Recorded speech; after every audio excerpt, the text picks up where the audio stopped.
Your balance sheet, now more correctly called a statement of financial position, reveals a great deal about your business, including the total value of your assets, the things you own, how much you owe to others, your liabilities, and the level of your solvency.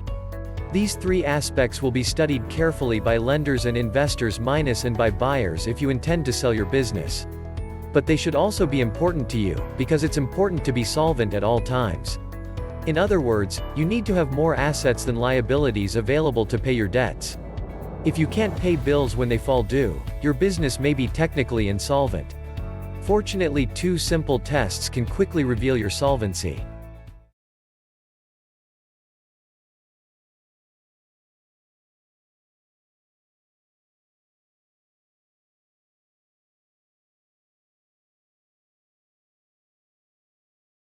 One. The current ratio test. This test simply involves dividing your assets by your liabilities. You should find both figures on the balance sheet.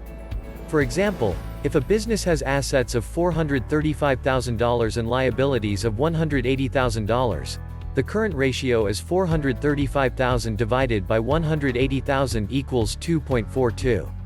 In other words, the business has $2.42 in assets for every $1 of debt. On the face of it, the business is solvent, as the minimum ratio most banks would regard as acceptable is $2 for every $1 of debt. But wait a minute. Your assets include stock, your inventory. What's your stock really worth? If you had to sell it all tomorrow to pay off your debts, could you really get out the full amount shown on the balance sheet? 2. The quick ratio test. Let's try a tougher test, this time leaving out your stock. The aim here is to find out if your business has enough quick money, ready cash, to pay your bills if your creditors demanded repayment tomorrow. Let's say the business has $325,000 in stock. Subtract this from the assets figure of $435,000 and the assets reduced to $110,000. Now for the quick ratio. $110,000 divided by $180,000 equals 0.61. Minus the picture is no longer so rosy. The business has only 61 cents in ready cash for every dollar of debt, meaning it could not immediately pay its debts. Your aim should be to have at least $1 in assets available in quick cash for every $1 of debt, a ratio of 1 to 1. You'll sleep better, and so will your bank manager. Strengthening your balance sheet. A positive step to strengthen your balance sheet is to take a closer look at the quality of your inventory. If you had to sell all your stock in the next week or month to pay your debts, would you get the full amount shown on the balance sheet? In many businesses, the answer would be no. If you know you have obsolete or slow-moving inventory sitting on your shelves, talk to us about ways to get rid of it.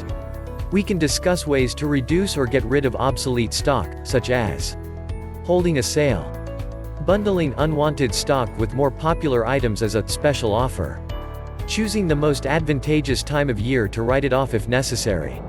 We can also show you how to measure the stock turn rate in your business to improve stock management and profitability.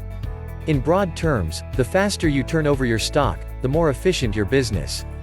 A fast turnover rate can also reflect more efficient inventory management. Closing tips. Many business people find a balance sheet more difficult to read than a profit and loss account. If this applies to you, we can help you understand it better so you can gain more from the figures. Getting a balance sheet just once a year is certainly not enough. A balance sheet offers important insights into your business. With the right accounting software, you can generate a balance sheet whenever you need one.